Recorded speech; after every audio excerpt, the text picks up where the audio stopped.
Greetings, citizens of the United States. We are anonymous.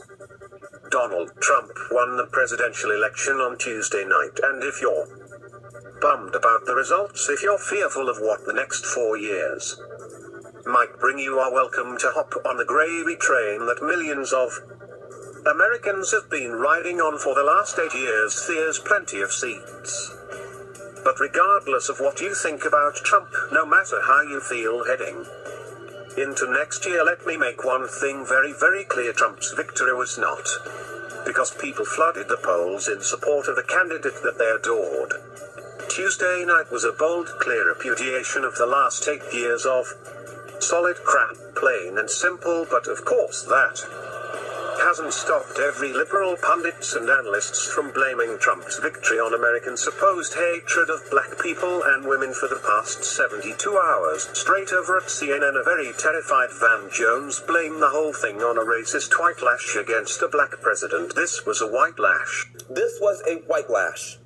This was a whitelash against a changing country.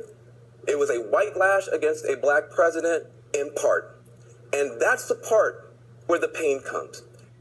Andrea Mitchell complained about how sexist voters didn't help Clinton break the proverbial glass ceiling.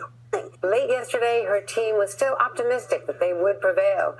Instead, they are now planning a concession speech shortly this morning as history is put on hold yet again. The New York Times: why the Trump was elected by misogynist who hates women. Yeah, because 30% of Hispanics, 13% of black men and 45% of white college-educated women voted for Trump.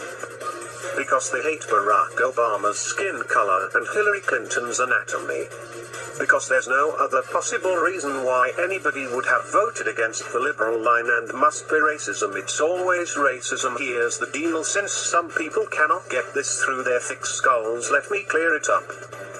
This did not happen because Americans are sexist, racist bigots. Just maybe they were ticked off because nearly 2 million illegal aliens, not law-abiding immigrants, illegal aliens, came into this country unlawfully in the past 5 years alone. Maybe it's because of criminal alien can shoot an American citizen dead in broad daylight because of a sanctuary city policy that protected him, her, and our president doesn't seem to think that this is a problem. Maybe it's because Americans got a disastrous healthcare deal rammed down their throats and the whole thing is now falling apart. Thousands of people have lost healthcare plans that they already had, only to have them replaced with new healthcare plans that they didn't want, but their doctor didn't take, giving them coverage they didn't need at a price they couldn't afford. Maybe people are sick of being called homophobic, transphobic, xenophobic, racist, sexist, and patriarchal whenever they happen to disagree with some special snowflake who can't stand to have his feelings hurt. Maybe people got tired of watching Americans and millions and taxpayer funding to fight climate change while folks back in coal country lose their homes because they can no longer pay their mortgage. Maybe people want to keep their guns and stop